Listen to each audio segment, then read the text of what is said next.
साथियों, भारत मुक्ति मोर्चा, राष्ट्रीय पिछड़ा वर्ग मोर्चा, बहुजन क्रांति मोर्चा और राष्ट्रीय परिवर्तन मोर्चा, ये तमाम संगठनों के द्वारा आज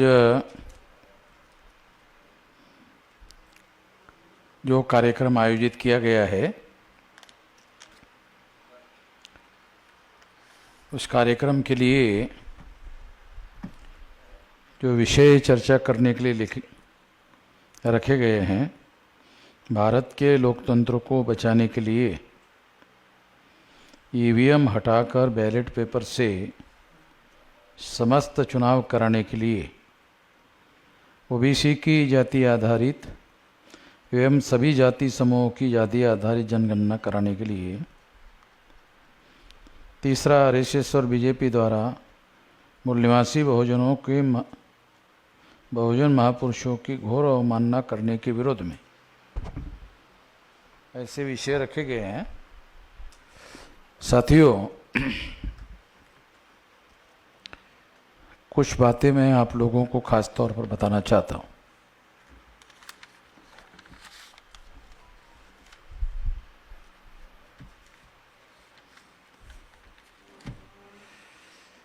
लोकतंत्र में, जो हमारे देश में संवैधानिक लोकतंत्र स्थापित हुआ, अगर उस लोकतंत्र को हम लोग ऐसा मानकर चलते हैं कि लोकतंत्र हमारे समर्थन में है, निश्चित रूप से लोकतंत्र हमारे समर्थन में बनाई गई व्यवस्था है। अगर ये लोकतंत्र में एक तरफ भारतीय जनता पार्टी नाम का संगठन हो और दूसरी तरफ नेशनल कांग्रेस का संगठन हो और दोनों संगठन ब्राह्मणों के द्वारा बनाए गए हो, तो जो लोकतंत्र है वो ब्राह्मणों के द्वारा संचालित होगा। संवैधानिक लोकतंत्र एक कॉन्सेप्ट है। व्यवहार में जब हम अध्ययन करेंगे तो वो व्यवहार जो 3.5% ब्राह्मण है, उन ब्राह्मणों ने एक संगठन बनाया नेशनल कांग्रेस, उन ब्राह्मणों ने एक संगठन बनाया भारतीय जनता पार्टी, और कांग्रेस जाती है तो बीजेपी आती है, बीजेपी जाती है तो कांग्रेस आती है। इसका मतलब है वर्तमान लोकतंत्र पर 3.5% पार्टी तंत्र के द्वारा कब्जा किया गया है। एक तो लोकतंत्र है और एक पार्टी तंत्र है। इस सभा में पार्टी तंत्र के बारे में कुछ भी नहीं बोला गया, जबकि लोकतंत्र में मेजर रोल और लगभग सारा का सारा रोल पार्टी तंत्र के द्वारा किया जा रहा है। तो वर्तमान देश में जो लोकतंत्र है उसका संचालन पार्टी तंत्र के द्वारा चलाया जा रहा है, और वो पार्टियां कांग्रेस के द्वारा और बीजेपी के द्वारा निर्मित है। और कांग्रेस और बीजेपी के द्वारा निर्मित पार्टियां मूल रूप से, कांग्रेस की स्थापना 1885 को चटर्जी, मुखर्जी, बनर्जी, गोखले, तिलक, आगरकर, इन ब्राह्मणों ने बनाई। कांग्रेस की स्थापना। भारतीय जनता पार्टी की स्थापना आरएसएस के द्वारा, जो 1925 को आरएसएस की स्थापना हुई, इस स्थापना करने वाले सारे के सारे ब्राह्मण हैं। उन्होंने भारतीय जनता पार्टी, उन्होंने जनसंघ स्थापन किया। श्यामा प्रसाद मुखर्जी, वो पहले उसके संस्थापक अध्यक्ष थे, बंगाली ब्राह्मण। जब भारतीय जनता पार्टी जनसंघ समाप्त करके बनाई गई तो पंडित अटल बिहारी वाजपेयी उसके संस्थापक अध्यक्ष हैं। तो ये डॉक्यूमेंट्री एविडेंस के आधार पर मैं आपको बता रहा हूं, नरेंद्र मोदी चाहे देश का प्रधानमंत्री हो,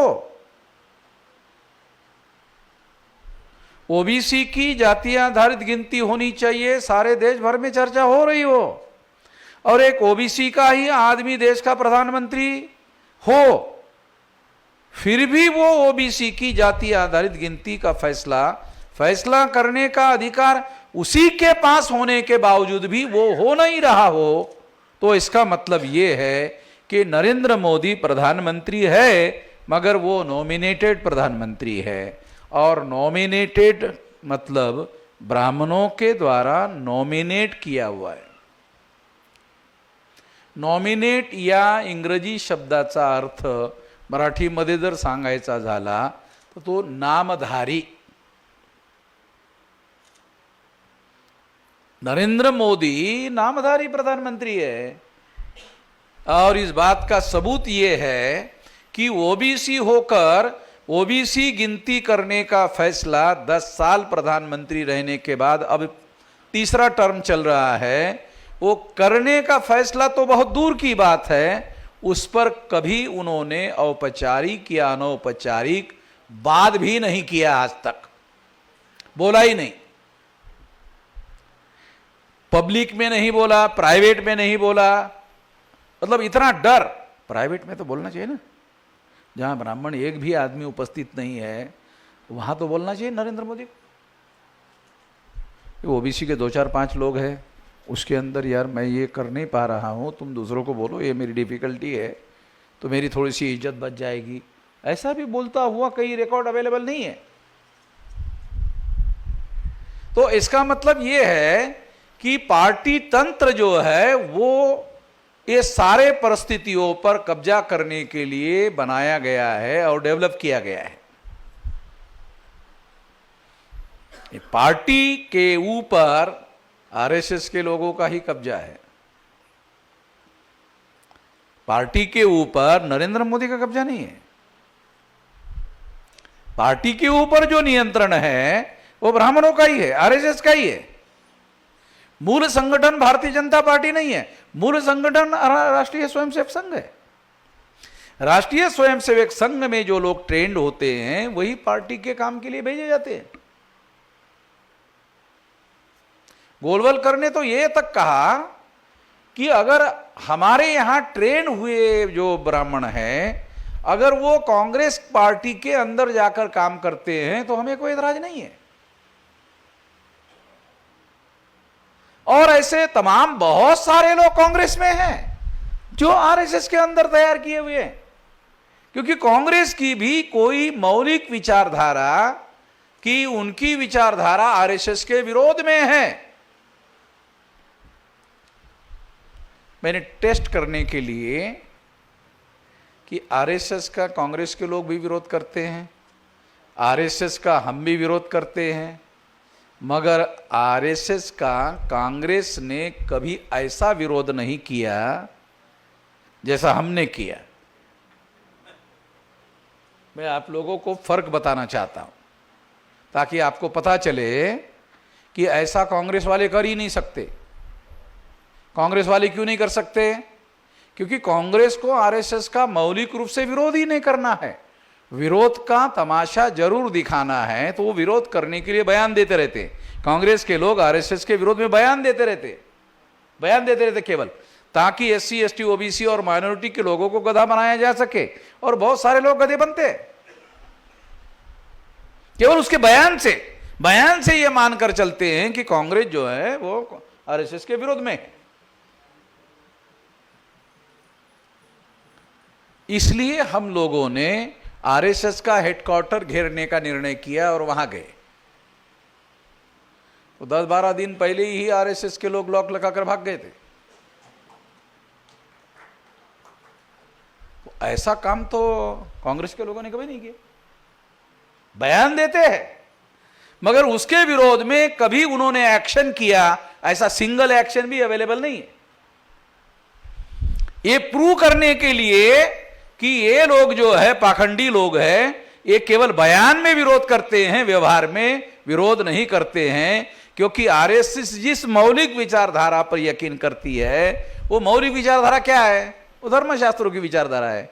धर्मशास्त्रों की विचारधारा वर्ण व्यवस्था पर यकीन करती है, जाति व्यवस्था पर यकीन करती है, अस्पृश्यता पर यकीन करती है, आदिवासियों के सेग्रीगेशन पर यकीन करती है, महिलाओं के दास्ता पर यकीन करती है, शूद्रत्व ओबीसी के ऊपर थोपने पर यकीन करती है। इन सारी बातों पर सभी प्रकार का ब्राह्मण विरोध करते हुए कभी व्यवहार में दिखाई नहीं देते, उनके जीवन में इसी पर अमल करते हैं।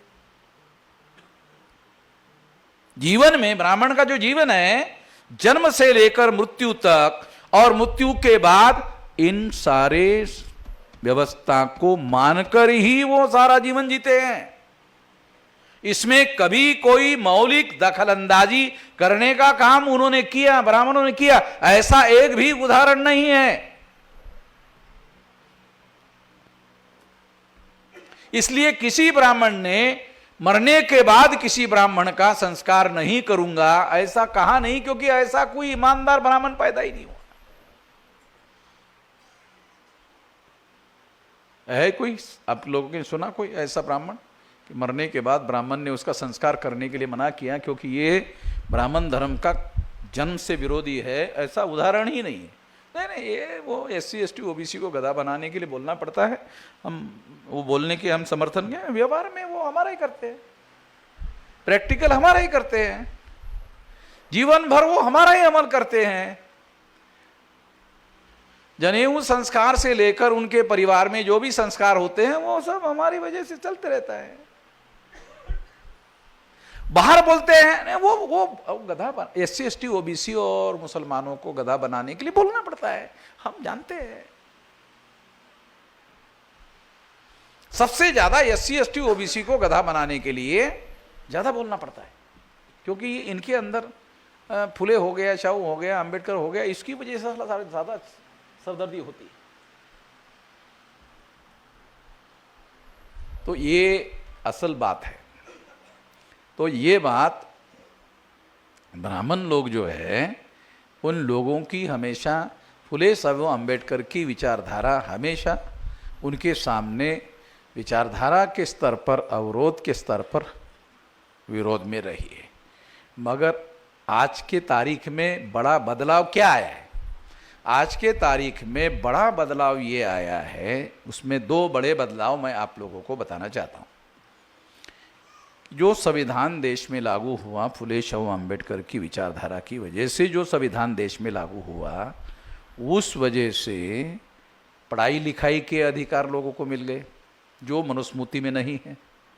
जो जैसे अभी प्रवीण गायकवाड़ ने कहा, वो प्रवीण गायकवाड़ ने जो जानकारी दी उस जानकारी से हमको क्या ग्रहण करना है कि ब्राह्मण लोग आज के तारीख में मनुस्मृति का खुलकर समर्थन कर नहीं सकते मगर करना चाहते, कर नहीं सकते मगर करना चाहते। तो इसके लिए रास्ता उन्होंने क्या निकाला कि मराठा आदमी करे, ये काम ब्राह्मण ना करे, ये काम मराठा आदमी करे। तो मराठा का और वामन मेश्राम का झगड़ा होता रहे, कोई ठीक है, हमें कोई एतराज नहीं है। जिस मराठा से झगड़ा वामन मेश्राम का होगा उस मराठा का हम समर्थन करेंगे, उनको ऐसा मराठा चाहिए। उन्होंने प्लान बनाया कि प्रवीण गायकवाड़ को खड़ा कर देते हैं। प्रवीण गायकवाड़ तो मानने के लिए राजी नहीं हुआ अभी जैसे उन्होंने कहा, मगर मैं आप लोगों को विश्लेषण में ये बात समझा रहा हूं कि ब्राह्मणों के अंदर जो बदलाव हुआ है वो बदलाव क्या है कि वो खुलकर खुद मनुस्मृति का समर्थन करना नहीं चाहते। मनुस्मृति में बहुत सारी बातें अच्छी है, ये मैं भी साबित, मैं 2 घंटे मनुस्मृति पर अच्छा है साबित कर सकता हूं, 2 घंटा भाषण देकर। फिर उसके 2 घंटे बाद मनुस्मृति कितनी गलत है उस पर मैं 2 घंटा भाषण दे सकता हूं, और वो भी प्रमाण के साथ। क्यों? देखो, मनुस्मृति का संदर्भ के साथ पढ़ाई करो तो मनुस्मृति बहुत बुरी है, और मनुस्मृति का संदर्भ छोड़ करके अभ्यास करो तो मनुस्मृति अच्छी है। केवल सिंगल बात को समझो, मनुस्मृति का संदर्भ क्या है कि इस संदर्भ के लिए मनुस्मृति लिखी गई है, उस संदर्भ में उसको जानना समझना तो आपको मनुस्मृति का अर्थ समझ में आता है, अन्यथा समझ में नहीं आता है। तो ये बात निश्चित रूप से हम लोगों को जानना समझना होगा। तो ये 2 बातें बहुत जानना समझना बहुत ज़्यादा ज़रूरी है कि आज ब्राह्मण लोग खुलकर मनुस्मृति के विरोध में मनुस्मृति के समर्थन में बोलना चाहते हैं मगर बोल नहीं सकते, तो ब्राह्मण क्या करते हैं, दूसरे लोगों को बुलवाता है और इसके लिए उसको एमएलए बना दो, इसके लिए उसको एमपी बना दो, तो ऐसा आदमी बोल सकता है। अब महाराष्ट्र की सिचुएशन क्या है कि मराठा आदमी एमएलए हो जाएगा, एमपी हो जाएगा और वो उसके फेवर में भी बोल सकता है, मगर समाज उसके फेवर में नहीं है। मराठा समाज मनुस्मृति के समर्थन में नहीं खड़ा होगा। क्यों? कि उसमें काम करने वाले लोग हैं। तो आज परिस्थिति क्या है, आज ब्राह्मणों का जो मौलिक विचार है उसके विरोध में हम वैचारिक रूप से विरोध में नहीं है खड़े, केवल संगठित रूप से खड़े हैं। मौलिक अंतर जो आपको बता रहा हूं, हम लोग केवल मात्र वैचारिक रूप से विरोध में नहीं है, संगठित रूप से विरोध में है। 32 राज्यों में 625 जिलों में प्रशिक्षित और दक्ष कार्यकर्ता, मैं उस जिले में हूं या ना हूं, वो मेरा प्रतिनिधित्व करते हुए वहां वो बोलता रहेगा, वो विचारधारा का प्रचार प्रसार चलता रहेगा। अखबार वाले हमारे फेवर में लिखते हैं नहीं लिखते हैं, मीडिया वाले हमारे फेवर में लिखते हैं नहीं लिखते हैं, हमारी आवाज जो है वो 32 राज्यों के अंदर अलग अलग जिलों में 625 जिलों में ये संगठन में ये बहुत बड़ी ताकत निर्माण करके संगठित शक्ति का निर्माण इस विचारधारा के आधार पर हो चुका है। ये बड़ी उनकी समस्या है। दीना भाना चले गए, आंदोलन खत्म नहीं हुआ। काशीराम जी ने उसको उठाया, फिर आंदोलन चलता रहा। काशीराम जी के बाद खापर्डे साहब इस आंदोलन को चलाते रहे, खापर्डे साहब के बाद मैं इस आंदोलन को चलाता रहा। तो कुछ लोग सवाल करते हैं, अरे ये खापर्डे वामन मेश्राम के बाद कौन है, ऐसा बोलते रहे। तो दीना भाना के बाद कौन है, काशीराम के बाद कौन है, खापर्डे के बाद कौन है, वामन मेश्राम। तो इसका मतलब 4 पीढ़ियों में रिप्लेसमेंट और लीडरशिप पैदा हुई और लीडरशिप काम करता रहे। क्यों हो रहा है ऐसा? कैडर बेस ऑर्गेनाइजेशन है, कैडर बेस ऑर्गेनाइजेशन है। कैडर बेस ऑर्गेनाइजेशन होने की वजह से हमारे पास इस तरह का कैडर बेस ऑर्गेनाइजेशन का देशव्यापी संगठन है, जाल है, और इसके अंदर लीडरशिप पैदा करने के लिए कारखाना ही है, ये लीडर पैदा करने वाला ही कारखाना है। तो इसमें लीडर जो है वो समय पर बराबर टेक ओवर करता है और इस बात को आगे बढ़ाता है।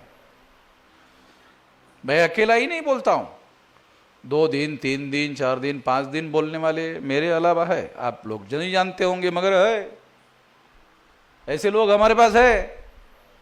जब हमारे पास इतने सारे लोग हैं और उनके नाम आप नहीं जानते हैं, तो जब समय आएगा तो रिप्लेस हो जाता है, वो नेतृत्व करने के लिए सामने आ जाते हैं। तो इसलिए हमारे सामने ये संकट नहीं है, इसलिए हम लोगों को कुछ बातें जानना और समझना बहुत ज़रूरी है। जैसे आजकल सेंट्रल गवर्नमेंट में बीजेपी आरएसएस की सरकार हो, राज्य में भी बीजेपी आरएसएस की सरकार है। महाराष्ट्र में ऐसा नहीं होना चाहिए था, मगर महाराष्ट्र में ऐसा है। तो ये केवल वो लोकप्रिय है, उनका संगठन लोकप्रिय है, इस वजह से नहीं हुआ। संगठन के लोकप्रियता की वजह से नहीं हुआ उनकी सत्ता आई, ईवीएम की वजह से आई। लगभग 288 विधानसभा है महाराष्ट्र में, उसमें 232 जगह पर वो लोग चुनकर आए। अभी प्रवीण ने कहा कि 132 जगह पर वो लोग चुनकर आए, ये अकेली बीजेपी आई, मगर तीनों पार्टियों के लोग मिलकर 232 सीटें आउट ऑफ 288 चुनकर आई। और इसके लिए 132 सीटें जो बीजेपी की चुनकर आई, ज्यादा चुनकर आई, पहले के मुकाबले में ज्यादा चुनकर आई, इसके लिए शिंदे को गधा बनाया, यूज किया। यूज करने के लिए एक बार मुख्यमंत्री बनाया और दोबारा क्या किया, यूज एंड थ्रो कर दिया। अभी वो पवार साहब की तरफ जा रहा है, कहीं इधर जा रहा है, कभी कभी अपने घर में जाके 2-4 दिन आराम कर रहा है।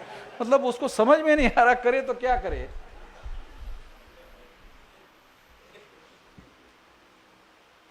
ब्राह्मण ने उसको सीढ़ी बनाया, सीढ़ी बनाकर उसको यूज किया वो उसको फेंक दिया। अब वो कुछ कर नहीं पा रहा है, कर समझ में नहीं आ रहा कि क्या करे तो क्या करे। अगर मान लो कि मैं बीजेपी का समर्थन करके बाहर आ जाता हूं तो 232 सीटें हैं और 132 सीटें अगर इनको मिली है तो उनको 145 सीटों का समर्थन चाहिए सरकार में बहुमत के लिए, तो 13 एमएलए की जरूरत है। तो क्या इनको गारंटी है अजीत दादा को या लोखंडे को, इसको है, इसको गारंटी है कि वो 13 एमएलए अगर मैंने सरकार छोड़ दिया और बाहर निकल गया तो मेरे 13 एमएलए तोड़ करके उनके समर्थन में खड़े नहीं होंगे? अगर 13 के 13 लोगों को मंत्री बनाने का वादा किया तो आज के आज छोड़ देंगे। तो वो उनकी समस्याएं है, परिस्थितियां जो है वो आरएसएस भाजपा ने ऐसा जाल बनाकर कुछ समय के लिए वो डिप्टी सीएम बनने के लिए राजी हुआ था फडणवीस, उसको समझ में नहीं आ रहा था। जब दोबारा वो मुख्यमंत्री बना तब उसको समझ में, अरे साला ये तो बराबर मामला था, ये तो इसको गधा बनाने का कार्यक्रम था, ये तो बराबर है, मुझे बाद में समझ में आया। तो ये दावपेच का मामला है और इस दावपेच के तहत उन्होंने ये सारा का सारा मामला खेला हुआ है। इस दावपेच को सफलतापूर्वक करने के लिए केवल जन समर्थन से वो ऐसा करने में कामयाब नहीं हो रहे हैं, बल्कि उसमें ईवीएम भी एक मेजर रोल प्ले कर रहा है। आप लोग सुनकर हैरान हो जाओगे कि बीजेपी के साथ तोड़फोड़ किए हुए 2 पार्टी के लोग थे, एक शिवसेना के लोग थे और एक राष्ट्रवादी के लोग थे। तो इसका मतलब है बीजेपी के साथ 3 पार्टी के लोगों ने मिलकर चुनाव लड़ा। तो 3 पार्टी के लोग, पवार साहब, कांग्रेस और शिवसेना, 3 पार्टी के लोग इधर भी थे। 3 पार्टी के लोग होने के बावजूद भी एक पार्टी के जितने एमएलए चुनकर आ सकते थे या आते थे उतने लोगों के चुनकर नहीं आए। 282 में से 232 माइनस करो तो 50-60 भी सीटें नहीं बनती, 50 सीटें बनती होगी, 50-60 उसमें ये करो 60 भी नहीं, 55 सीटें अगर मिला दो तो ये लगभग 287 सीटें के लगभग होती है। तो इस तरह से उन लोगों ने खेल खेला, प्लान बनाकर खेल खेला। तो एक खेल खेलने में केवल लोकप्रियता का मामला नहीं है, तो लोकप्रियता के साथ साथ ईवीएम का मामला भी है। अभी बाबा अड़ाव बोलकर गए तो उनका ये कहना था कि चुनाव में काला धन या पैसे का इस्तेमाल बहुत बड़े पैमाने पर हो रहा है। पता नहीं आप लोगों ने ध्यान से सुना कि नहीं सुना, बहुत बड़ी समस्या है। कांग्रेस और बीजेपी और कांग्रेस दोनों एक जैसा कहीं लोकसभा का चुनाव जीतने के लिए, एक सीट जीतने के लिए आप लोग सुनकर हैरान हो जाओगे, 100 करोड़ रुपया खर्चा किया जाता है एक लोकसभा की सीट जीतने के लिए।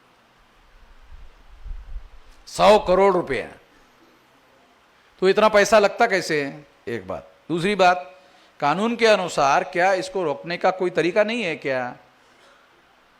कानून भी उन्होंने अपने हिसाब से बनाए हैं। जैसे फॉर एग्जाम्पल, कोई कैंडिडेट 40-50 लाख रुपए से ज्यादा खर्चा नहीं कर सकता, कानून है। मगर उसी कानून के साथ दूसरा एक कानून है, पार्टी को खर्चा करने के लिए कोई लिमिट नहीं है पता है आपको? मुझे नहीं लगता आप लोग को पता भी है। कैंडिडेट को इतना ही खर्चा कर सकते हैं, उससे ज्यादा खर्चा नहीं कर सकते। अगर उससे ज्यादा खर्चा किया तो आपकी सदस्यता चली जाएगी, ये कानून में है। मगर पार्टी के तरफ से कितना खर्चा करना है इसकी कोई लिमिट निर्धारित नहीं है। तो उस लोकसभा के चुनाव में अगर पार्टी ने 100 करोड़ रुपया खर्चा किया तो वो पार्टी के नाम पर दिखाते हैं। पैसा कहां से आता है? अभी एक उद्योगपति है, क्या नाम उसका उद्योगपति का जिसका नाम आजकल बहुत चल रहा है? अडानी। अडानी की विशेषता देखो क्या है, कांग्रेस वाले भी उसके पास ही पैसा रखते हैं, बीजेपी वाले भी उसके पास पैसा रखते हैं, वो इतना ईमानदार है। हाँ मतलब हाँ, उसकी ईमानदारी के बारे में यानी कांग्रेस के लोगों को भी विश्वास है। राहुल गांधी उसके विरोध में बयान देता रहता है, तो अडानी उसको पूछता भी नहीं क्यों देते हो, क्यों नहीं पूछता, क्योंकि उसको मालूम है ये इसका भी पैसा मेरे पास है। उसको पूछो अडानी को, वो अब राहुल गांधी आपके खिलाफ में बयान दे रहा है, अरे वो मगर पैसा तो रख रहा ना मेरे पास। तो बयान तो आप लोगों को SC ST OBC को, माइनॉरिटी के लोगों को गधा बनाने के लिए देना पड़ता है। ये चुनाव का मामला है, आप लोगों के पास हर 18 साल के व्यक्ति को वोट का अधिकार है, अगर नहीं होता तो बयान भी नहीं होता। ये समझ में नहीं है आपके? अगर आपको वोट का अधिकार नहीं होता तो ऐसा बयान देने की भी जरूरत नहीं होती। आपको वोट का अधिकार है इसलिए आपको गधा बनाना है, गधा बनाने के लिए बोलना पड़ता है। अगर आपके पास वोट का अधिकार नहीं होता तो आपको गधा बनाने की जरूरत ही नहीं रहती। आपको गधा बनाने की जरूरत नहीं रहती तो ऐसा कोई बयान देने का काम भी नहीं करता। वोट है ना आपके पास, हर 18 साल के व्यक्ति को, पहले 21 साल के व्यक्ति को वोट का अधिकार था। तो ये वोट के अधिकार की वजह से सारा कुछ हो रहा है। और वोट का जो अधिकार है, ये अधिकार शासक बनने का अधिकार है। तो हमने प्रयोग किया, शाम को 4 बजे कुछ लोगों के पास गए और शाम को 4 बजे पूछा, आपका वोट हो गया क्या, वोट करके आ गए क्या? नहीं अभी नहीं गए। क्यों? नहीं वेटिंग कर रहे हैं। किस चीज का वेटिंग कर रहे हैं? नहीं कुछ लोग आने वाले थे, लेकर आने वाले थे, अभी आए नहीं है। 6 बजे तक वोटिंग चलता है तो 4 बज गए, अभी आए नहीं है, मगर इसलिए हम नहीं गए, अभी वो आए नहीं है। मैसेज आया कि आ रहे हैं। तो फुले शव अंबेडकर ने, अगर आप कैलकुलेट करो 1848 से लेकर 1956 तक, तो 108 साल का संघर्ष है। 108 साल का संघर्ष करने के बाद एक वोट का अधिकार हासिल हुआ। और हमारे महापुरुषों ने 108 साल का संघर्ष करके आप लोगों को और हमारे लोगों को वोट का अधिकार दिलाया। तो क्या अभी तक हमारे लोगों को यह बात समझ में आती है कि वोट का अधिकार क्यों दिलाया गया? बाबा साहब अम्बेडकर कहते हैं कि शासन करती जमात बनना हमारा लक्ष्य है। तो शासन करती जमात बनने के लिए पहले के ज़माने में जब राजाशाही हुआ करती थी तो तलवार चलती थी, हथियार चलता था, खून खराबा होता था, बहुत लोग मारे जाते थे और उसके बाद शासन स्थापित होता था, राजा बनता था, लोकतंत्र आ गया। अभी कोई खून खराबा नहीं होता है, कोई खून खराबा नहीं होता है। अभी बहुत शांतिपूर्ण तरीके से राजा बदल जाता है। आप वोट डालने के लिए जाते हो, वोट डालने के लिए जाते हो तो क्या आप ऐसा करते हो? क्या ऐसा करते हो? क्या करते हो? गया यानी कोई एनर्जी भी नहीं लगती है। ऐसा करो, वो बटन ही ऐसे बनाए गए हैं, इतने आसानी से ऐसा ऐसा कर दो, वो ऐसा करते ही आपका वोट जो है वो हो जाता है। तो राजपाट जो है वो तलवारें चलती थी, खून खराबा होता था और बहुत लोग मारे जाते थे और तब जाकर राज राजा का आता था। लोकतंत्र में अब आपका राज लाने के लिए आपको इतना करना है। इतना करने के लिए भी हमारे लोगों को समझ में नहीं आ रहा है, और इतना करने के लिए हमारे पढ़े लिखे लोगों को समझ में नहीं आ रहा है। जिन लोगों ने वोट का अधिकार दिलवाया तो हमारे आम आदमी को छोड़ो, हमारे साधारण आदमी को आम आदमी जो है, साधारण आदमी जो है, तो जो पढ़े लिखे लोग हैं, उन लोगों ने कभी ये एजेंडा नहीं बनाया कि आम आदमी को तैयार किया जाए। ये वोट का अधिकार का उपयोग जो है शासन करती जमात बनने के लिए किया जा सकता है, और इससे आप मुख्यमंत्री बन सकते हो, प्रधानमंत्री बन सकते हो। ये तो हमारे लोगों के द्वारा, हम मामसेप के द्वारा अभियान चला कि वोट के आधार पर इस देश का प्रधानमंत्री बैकवर्ड बनाया जा सकता है, बन सकता है। ये तो अभियान हमने चलाया। हमने अभियान चलाया, बीजेपी और आरएसएस ने एक ओबीसी को प्रधानमंत्री बना दिया।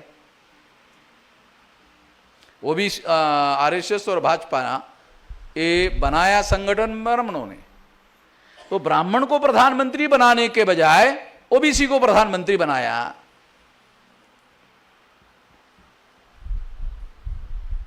सोचने की बात है ना कि ब्राह्मण को प्रधानमंत्री बनाने के बजाय ओबीसी को प्रधानमंत्री बनाया। ये क्या बात है?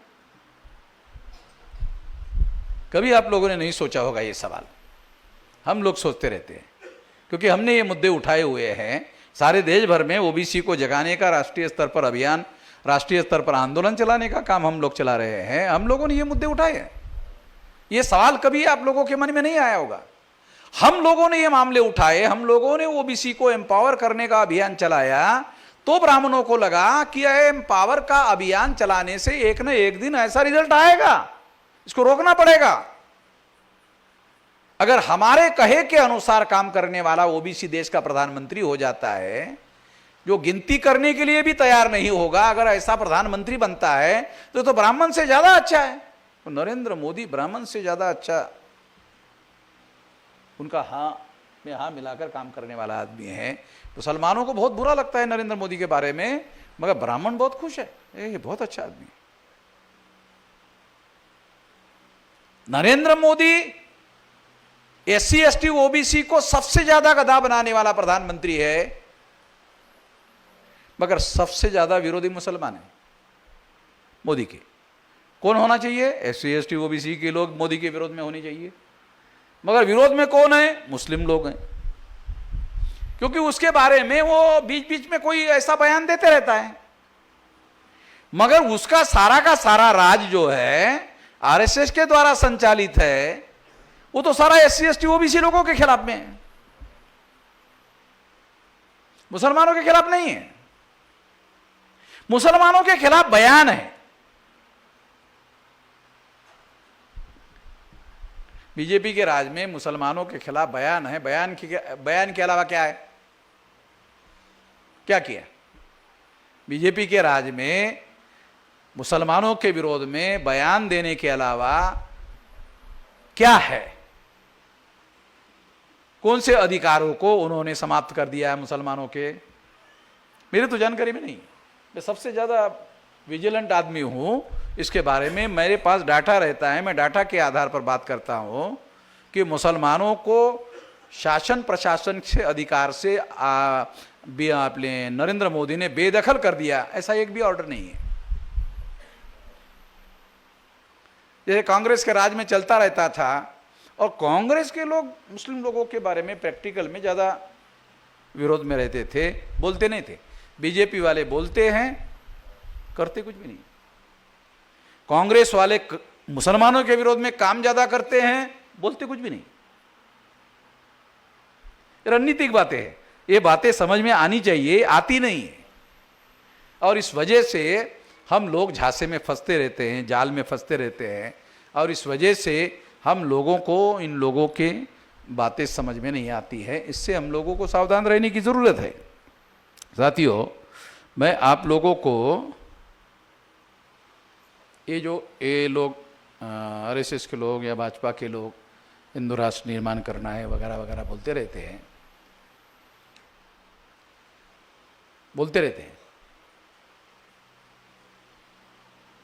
हिंदू राष्ट्र निर्माण करने का मतलब क्या है? क्या मतलब है? हिंदू राष्ट्र निर्माण करने का मतलब है ब्राह्मणों का एससी एसटी ओबीसी को गुलाम बनाकर बनाया गया राष्ट्र है। क्योंकि उसमें क्या होगा? वर्ण व्यवस्था लागू हो जाएगी, जाति व्यवस्था लागू हो जाएगी, अस्पृश्यता लागू हो जाएगी, आदिवासियों का सेग्रीगेशन होगा, महिलाओं की दास्ता होगी, और शूद्रत्व ओबीसी के ऊपर थोपा जाएगा। ये सब काम होगा हिंदू राष्ट्र में। अगर ये सब होगा तो ये सब तो एससी एसटी ओबीसी के विरोध में है। अगर ये सब एससी एसटी ओबीसी के विरोध में है तो मुसलमान हिंदू राष्ट्र के विरोध में क्यों है? मुसलमानों ने भी आज तक मुझे जवाब नहीं दिया।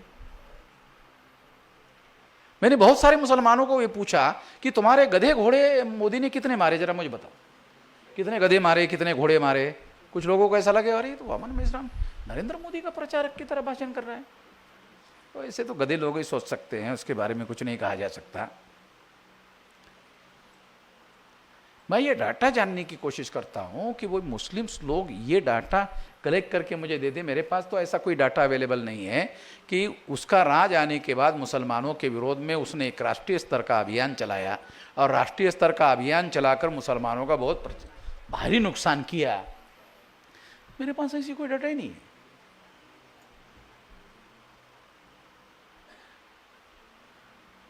ऐसा क्यों बोल रहा हूं? एक बहुत गहरी सूझबूझ के साथ बोल रहा हूं। क्यों?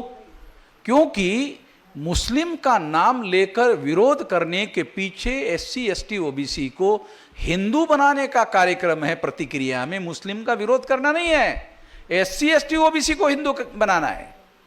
ब्राह्मण, आप लोगों को, कितने मुसलमानों को यह पता है कि ब्राह्मण लोगों ने एससी एसटी ओबीसी के घरों में जाकर हिंदू धर्म का प्रचार किया? ऐसे किसी ब्राह्मण का नाम बता सकते हो? कोई ब्राह्मण एससी एसटी ओबीसी के घरों में, कुणबी मराठा लोगों के घरों में हिंदू धर्म के श्रेष्ठ सिद्धांतों का प्रचार करने के लिए ब्राह्मणों ने जाके उनके घर में प्रचार किया है? कोई एग्जांपल ऐसा किसी ब्राह्मण का नाम आप बता सकते हो?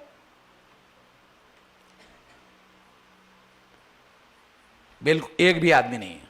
फिर इसके बावजूद भी हिंदू कैसे बने रहते थे?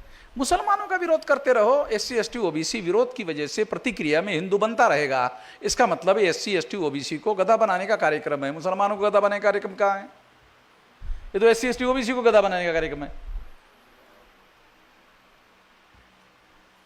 मुसलमानों के विरोध में जितने बयान देने का बयान देती, उसकी प्रतिक्रिया कहां होती है? एससी एसटी ओबीसी में। अरे मुस्लिम विरोध में उसकी प्रतिक्रिया होती है एससी एसटी ओबीसी में। प्रतिक्रिया में हिंदू होता है। कोई ब्राह्मण हिंदू धर्म के श्रेष्ठ सिद्धांतों का प्रचार करने के लिए एससी एसटी ओबीसी के बीच में घरों में जाकर के प्रचार नहीं करता, क्योंकि हिंदू धर्म का कोई श्रेष्ठ सिद्धांत है ही नहीं। वर्ण व्यवस्था है, जाति व्यवस्था है, अस्पृश्यता है, आदिवासियों का सेग्रीगेशन है, क्रमिक असमानता है। कितने लोगों को यह पता है कि ब्राह्मण धर्म जो है उसी का नाम हिंदू धर्म है और ये असमानता पर खड़ा नहीं है, ये क्रमिक असमानता पर खड़ा है। हमारे लोग केवल मात्र असमानता के विरोध की बात करते हैं। बाबा साहब आंबेडकर कहते हैं कि ब्राह्मण धर्म जिसको हिंदू धर्म के नाम पर प्रचार में लाया गया, ये क्रमिक असमानता पर खड़ा है, ग्रेडेड इनइक्वालिटी। बाबा साहब आंबेडकर ने जो शब्द अंग्रेजी में यूज किया वो इनइक्वालिटी नहीं किया, ग्रेडेड इनइक्वालिटी, जिसका हिंदी में ट्रांसलेशन होता है क्रमिक असमानता। असमान लोग भी आपस में समान नहीं है। असमान लोग तो कम से कम होना चाहिए ना आपस में। फॉर एग्जाम्पल अछूत है तो अछूत लोग तो आपस में समान होने चाहिए। अछूत लोग आपस में समान होने चाहिए, तो अछूत भी आपस में समान नहीं है। उसकी जाति है, कोई जाति ऊपर है, कोई नीचे है, कोई नीचे है, कोई सबसे नीचे है। इसको कहते हैं क्रमिक असमानता। एक है असमानता और दूसरी है क्रमिक असमानता, ग्रेडेड इनइक्वालिटी। तो निश्चित रूप से हम लोगों को ये बात बहुत माइक्रो लेवल पर अंडरस्टैंडिंग होना बहुत जरूरी है और इसका फायदा तभी हम लोगों को मिल सकता है जब हम लोगों को उस लेवल पर जाकर समझाने का काम करें और कम से कम कुछ लोग इसके समझदार हो। बाबा साहब आंबेडकर का लिटरेचर अवेलेबल है, वो लिटरेचर का ब्राह्मणों के पास कोई जवाब नहीं है और जवाब देने के लिए उन्होंने एक नया तरीका डेवलप किया। वो तरीका ये है कि मुसलमानों का विरोध करो और प्रतिक्रिया में एससी एसटी ओबीसी को हिंदू बनाओ। किसी एससी एसटी ओबीसी को हिंदू बनाने के लिए ब्राह्मण उनके घर में जाकर हिंदू धर्म के श्रेष्ठ सिद्धांतों का प्रचार नहीं करते, क्योंकि ऐसे कोई श्रेष्ठ सिद्धांत है ही नहीं। प्रचार करने का सवाल नहीं है ही नहीं ऐसे कोई सिद्धांत। मुसलमान तो कम से कम कह सकते हैं कि जो हमारा कुरान है वो सारे इंसानों को, दुनिया में सारे इंसान बराबर है, कह सकते हैं मुसलमान। ब्राह्मण धर्म के लोग, जिसे हिंदू धर्म आप लोग कहते हो, मैं कभी भी इसको हिंदू धर्म नहीं कहता हूं, ये मूल रूप से ब्राह्मण धर्म है। और ब्राह्मण धर्म में सारे इंसान बराबर के सिद्धांत है ही नहीं। इस्लाम तो सारे इंसान बराबर है इस बात को मानता है।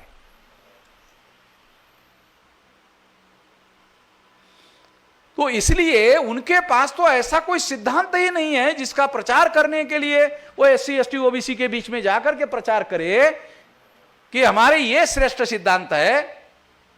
ऐसा प्रचार करने वाला एक भी ब्राह्मण भारत में उपलब्ध नहीं है। जूते से अगर कोई SC ST OBC के अंदर कोई ब्राह्मण प्रचार के लिए जाएगा ना, तो उसको जूता खाना पड़ेगा, क्योंकि लोग जानकार हो गए। झूठ नहीं बोल सकता ब्राह्मण वहां। ब्राह्मणों के पास उतने धर्म ग्रंथों की कॉपियां नहीं होगी उतनी SC ST OBC के जागृत लोगों के पास है। मनुस्मृति ब्राह्मण के घर में नहीं होगी, मगर SC ST OBC के घर में है। और पेज पे अंडरलाइन करके रेड अक्षर में है।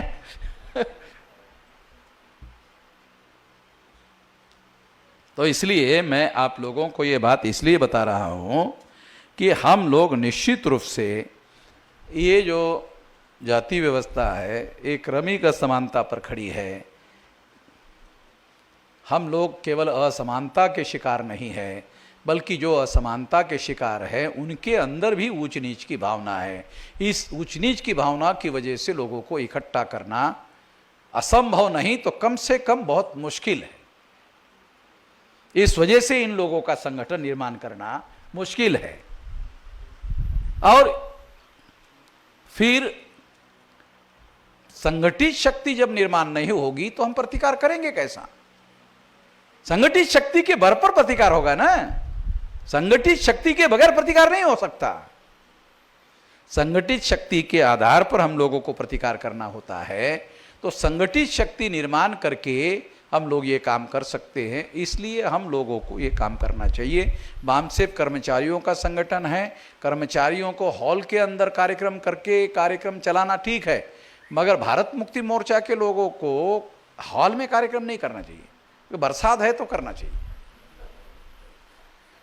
भारत मुक्ति मोर्चा को मैदान में ही करना चाहिए, चौराहे पर ही करना चाहिए। उधर से आसपास से गुजरने वाले लोग भी थोड़ा देर के लिए खड़े होकर सुनते रहते हैं। तो चौराहे पर ही कार्यक्रम करना चाहिए या मैदान में ही कार्यक्रम करने चाहिए, और ज्यादा से ज्यादा संख्या में लोगों को इकट्ठा करने का काम करना चाहिए।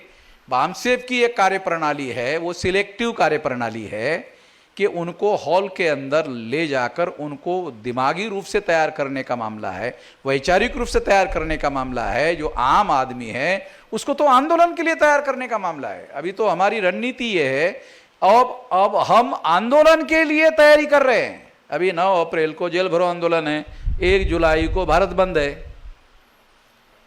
ये तो भारत मुक्ति मोर्चा के द्वारा जो नॉन एम्प्लॉइज लोग हैं उन लोगों को भारत बंद करने के लिए तैयार कर रहे हैं। और 625 जिलों में संगठन है तो 625 जिलों में बंद होगा।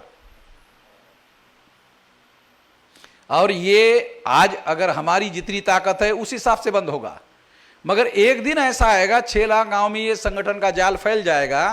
तो 6 लाख गांव में फैलने के बाद में ये 6 लाख गांव में बंद हो जाएगा, और ये ज्यादा से ज्यादा 2030 तक हो जाएगा। मुझे नहीं लगता कोई बुढ़ा आदमी मर जाएगा 2030 तक।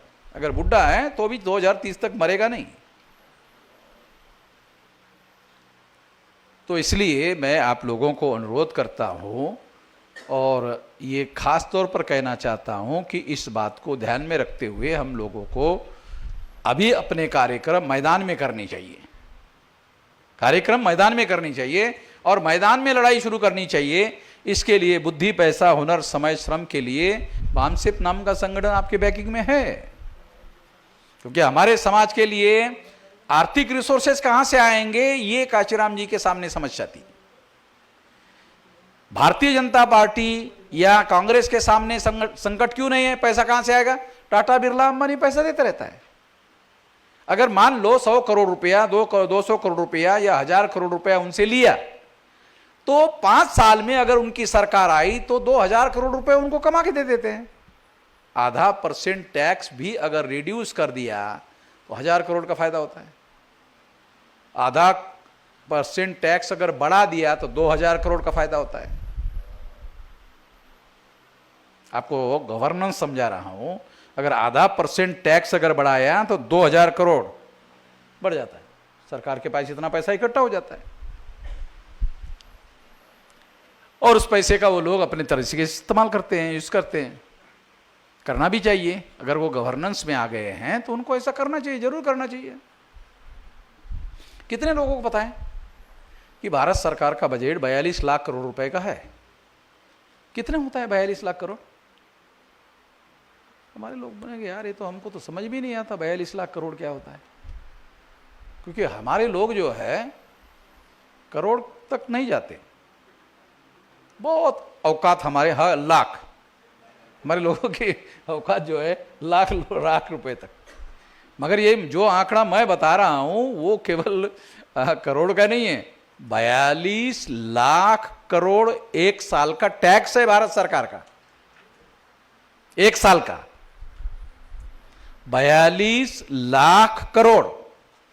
इतना पैसा इकट्ठा हो रहा है केवल सेंट्रल गवर्नमेंट के पास।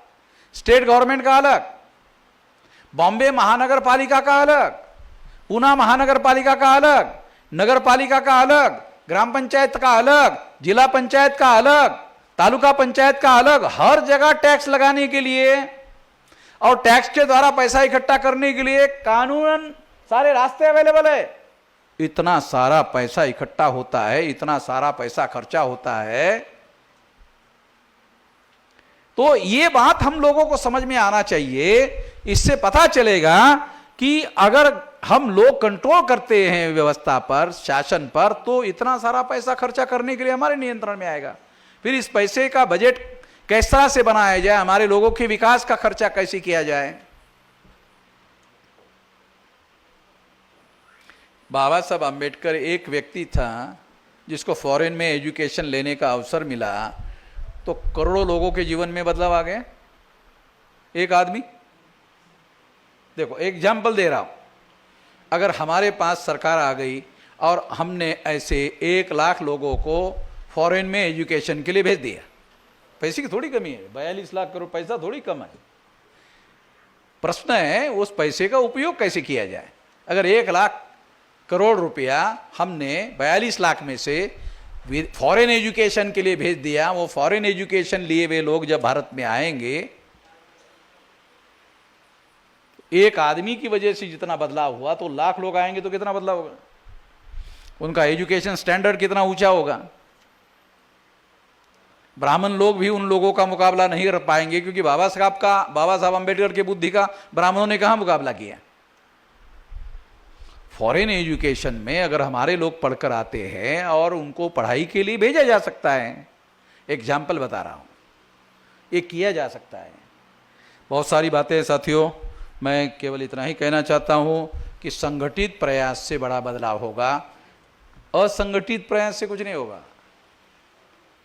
संगठित प्रयास से होगा और क्राउड को भी, साधारण लोगों को भी, हम लोगों को इकट्ठा करने का काम करना चाहिए। लोकतंत्र में जिसकी उम्र 18 साल की हो गई है वो गवर्नेंस में शामिल हो गया, ध्यान रखो। जिसकी उम्र 18 साल हो गई वो गवर्नेंस में शामिल हो गया, उसको आप अलग रख के कोई बड़ा बदलाव नहीं ला सकते।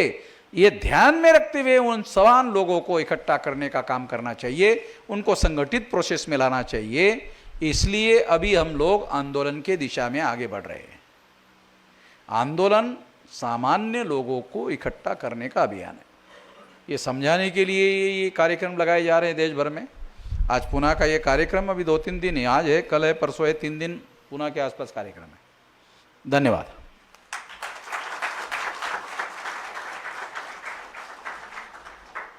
धन्यवाद। साथियों, एक सूचना आहे, विद्यार्थी युवा बेरोजगार मोर्चाच्या कार्यकर्ता आणि पदाधिकाऱ्यांनी कार्यक्रम झाल्यानंतर 5 मिनिटं हॉलमध्येच थांबायचं आहे। यानंतर आजच्या कार्यक्रमाची आभार